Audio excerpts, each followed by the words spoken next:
des bonnes choses aujourd'hui. Vous savez, vous êtes peut-être ici à Kinshasa. Est-ce qu'il y a des gens qui ont été une fois au village ici? Est-ce qu'il y a des gens qui ont été une fois au village? Il n'y a pas de honte. Moi-même, j'en fais. Levez la main ceux qui ont été au village.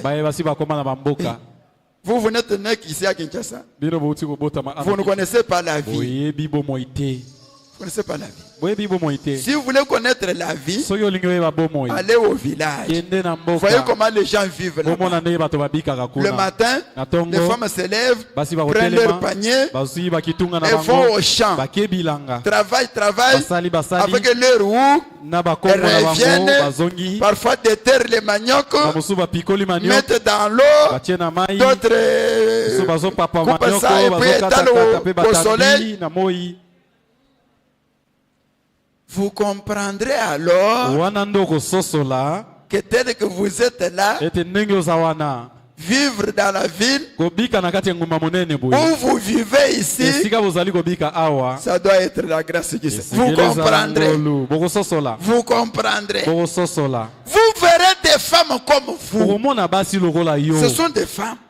Elles ont le corps, elles ont les nez, elles ont des yeux, elles ont des oreilles, elles ont une bouche, elles ont des dents. Elles ont tout ce que les femmes ont. Mais vivent dans des conditions difficiles. Ils sont dans la parole. D'autres sont dans le message. D'autres ont des dons. D'autres ont le Saint-Esprit. Mais vivent là-bas. Ça veut dire qu'ils boivent. Ça veut dire qu'ils boivent. L'eau qu'ils boivent là-bas. Mais vous êtes ici. Tellement que vous y vivez. C'est devenu une habitude. Vous ne pouvez pas voir la bonté de Dieu. Vous ne pouvez pas voir la bonté de Dieu. La bonté de Dieu, c'est celles qui sont venues de là. Peut-être qu'il vivait avec son frère, je ne sais pas, à Chiteng, là-bas du côté de Moujimal. Ou en Bandar du côté d'Ikela là-bas, dans les profondeurs de la forêt d'Ikela. Peut-être son mari l'a prise de là. Dieu leur a donné la possibilité d'arriver à Kinshasa. Ils se sont installés. Cette femme-là comprend bien les choses mieux que les autres. Parce qu'elle sait d'où elle est venue. Mais cette femme qui est venue comme ça, quelle est son attitude vis-à-vis de son mari qui l'a amené jusqu'ici? Elle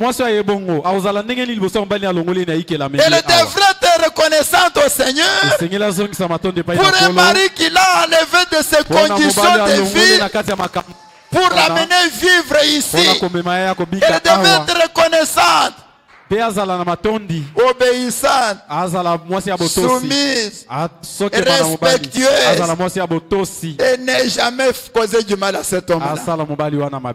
Elle dirait, s'il ne m'avait pas enlevé de là et m'amené ici, j'aurais toujours été là-bas.